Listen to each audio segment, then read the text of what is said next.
from New York, Late Night Show with Faiq Siddiqi. Assalamu alaikum. Sahibon, welcome to the show. My name is Faiq Siddiqi. Sahibon, جب تک مسلمان education, تجارت، science اور technology میں مقام حاصل نہیں کر لیتے، ہماری پٹائی ہوتی رہے گی، ذلت و رسوائی جاری رہے گی۔ ہر چند سالوں کے بعد اسرائیل نہتے فلسطینیوں پر حملہ کرتا ہے اور ہم دعائیں کرتے ہیں، سڑکوں پر آ کر نعرے لگاتے ہیں، نعرے لگا کر اور دعا کر کے ہمارا ضمیر مطمئن ہو جاتا ہے، پھر ہم گھروں کو چلے جاتے ہیں، کچھ گھرانے اجڑ جاتے ہیں اور پھر زندگی دوبارہ رواں دواں ہو جاتی ہے۔ ایسا کب تک ہوگا؟ میں 10 منٹ کی جذباتی تقریر کر کے آپ کا لہو گرما سکتا ہوں، لیکن اس سے حاصل کچھ نہیں ہوگا۔ احتجاج ضرور کیجئے، لیکن احتجاج کو سلوشن مت سمجھیے۔ پوری دنیا میں جو چاہتا ہے، جب چاہتا ہے، جہاں چاہتا ہے، مسلمانوں کو مارتا ہے، پیٹتا ہے، جنگ مسلط کرتا ہے۔ لوگ دیکھیے، ذرا غور کیجئے کہ جنگ کب ہوتی ہے اور کیوں ہوتی ہے۔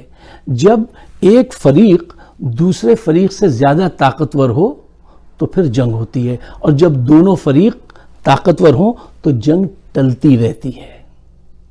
آج ایک عام شہری مسلم دنیا کا اسرائیل اور فلسطین کے جھگڑے پہ کیا کر سکتا ہے؟ احتجاج کر سکتا ہے، نعرے لگا سکتا ہے۔ کرنے کی صلاحیت تو مسلم حکمرانوں کے پاس ہے، جو لاشیں ہیں۔ بقول خادم حسین رضی صاحب انہوں نے بہت خوبصورت بات کہی تھی کہ یہ 59 لاشیں ہیں۔ جب تک ان لاشوں سے پیچھا نہیں چھڑوائیں گے، آپ کوئی بھی اچھا کام نہیں کر پائیں گے۔ یہ کرپٹ، عیاش، بیہودہ حکمران ہیں مسلم دنیا کے، چند ایک کو چھوڑ کر، اور اس کے ساتھ ہی یہ آپ کے جو مفاد پرست سیاستدان اور فرقہ بندی سمجھانے والے مولانا حضرات ہیں، ان سے بھی دامن چھڑانا ضروری ہے۔ دیکھیے، سوچئے ساتھیوں، جو لوگ تمہیں مارتے ہیں وہ کیا تعداد میں تم سے زیادہ ہیں؟ نہیں، وہ تعداد میں نہیں، وہ علم میں، تجارت میں تم سے زیادہ ہیں۔ جب تمہارے پاس علم اور تجارت تھی تو دنیا پہ تمہاری حکمرانی تھی۔ قرآن میں 107 آیات ہیں جو سائنس کی طرف اشارہ کرتی ہیں۔ آپ صلی اللہ علیہ وسلم جو ہے آقا دو جہاں، وہ کتنا ایمفسائز کرتے تھے تعلیم پر، یہ ساری باتیں آپ جانتے ہیں۔ اور ہمارا کیا حال ہے؟ 1000 سال سے ہم نے انسانیت کو، مسلمانوں نہیں، پوری انسانیت کو فائدہ پہنچانے والی کوئی دوا، کوئی فلسفہ، کوئی ہتھیار، کوئی کھیل تک ایجاد نہیں کیا ہے۔ دنیا چاند پہ پہنچ گئی ہے اور ہمیں چاند نہیں نظر آتا۔ ہم اس بات پہ جھگڑا کرتے ہیں کل عید ہے کہ نہیں ہے۔ 5 صدیاں گزر گئیں، کوئی بڑی جنگ ہم نے نہیں جیتی۔ کیوں؟ ہمارے پاس علم نہیں ہے۔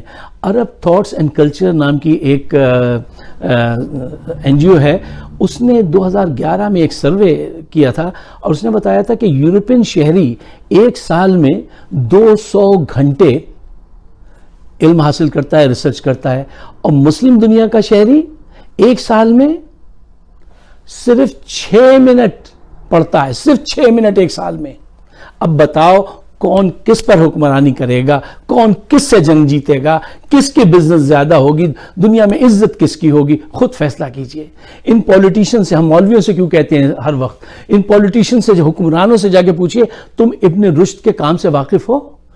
ابن رشد کی فلسفی پر یہ یورپ کا جو ری برتھ ہے، رینیسانس جس کو کہتے ہیں، وہ خود کہتے ہیں، ایڈمٹ کرتے ہیں کہ ہماری ابن رشد کی فلسفی پہ ہم نے یہ اتنی بڑی چینج کی، ٹھیک ہے نا؟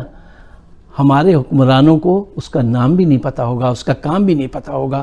وہ تو خدا بھلا کرے یہ آکسفورڈ پرنٹنگ پریس کا اور یہ مغرب کے اسکالرز کا کہ میں نے تو ان کو وہیں سے جانا، کبھی کسی پولیٹیشین سے، کسی انٹلیکچوئل سے اور کسی مولوی صاحب سے میں نے نہیں جانا۔ ان سے ذرا پوچھئے ابن ہیشم کو، ابن عربی کو تم کتنا سمجھتے ہو؟ 95% جو ہوں گے صرف نام ہی جانتے ہوں گے، ان کے کام کو نہیں جانتے ہوں گے۔ ہم نے تو اسپین کو جب جانا، جب اقبال کی شاعری پڑھی کہ عظمت کیا تھی اسپین کی، مسلمان وہاں پر جو ہے تاروں کی جو لوکیشن ہے اس کو کیلکولیٹ کرتے تھے. دارالحکمہ وہاں پہ تھا, دنیا کی سب سے بڑی یونیورسٹی تھی, جس میں ایڈمیشن کے لیے لندن کے بادشاہ نے عبد الرحمن جو گورنر تھے عراق کے, ان کو خط لکھا تھا کہ میری بیٹی کو یہاں پہ داخلہ دے دو. ہیں یہ ساری باتیں ہیں. وہ اسپین جس کو لائٹس لگائی جاتی تھی رات کے وقت بیمبو پر, ٹھیک ہے نا, سڑکوں کو صاف کیا جاتا تھا, جہاں پہ ہر قسم کی مارکیٹس تھی, جہاں پہ ایک گلی کے اندر جو ہے 100 کتب خانے ہوتے تھے, ٹھیک ہے نا. خلیفہ ہارون رشید کی بیوی کے پاس جو ہے 5 لاکھ کتابیں تھیں. ایک صحابی نے اپنا گھر بیچ کر کتاب خرید لی تھی. علم سے اتنا محبت تھی. ہم نے وہ سب چھوڑ دیا. اقبال نے وہ جو میں کہہ رہا تھا اسپین کی بات ہمیں اقبال سے پتہ چلی. اقبال کا ایک شعر ہے کہ سبق پڑھ پھر صداقت کا, شجاعت کا, عدالت کا, لیا جائے گا تجھ سے کام دنیا کی امامت کا. کیسے کام لیا جائے گا؟ تم پڑھتے نہیں ہو, پڑھنے سے دلچسپی نہیں ہے. اور جو کوئی اس اینگل سے بات کرے گا کہ یار پڑھو, بزنس کو آگے بڑھاؤ اور جا کے اپنا مقابلہ کرو ان سے, اس کی بات نہیں سنتے. اگر میری بات آپ کی سمجھ میں آتی ہے تو مسلم امہ کے لیے اس بات کو شیئر ضرور کیجیے. یہ میری آپ کی سب کی ذمہ داری ہے. مجھے اپنی دعاؤں میں ضرور شامل رکھیے. شکریہ. خدا حافظ. In advance Eid Mubarak.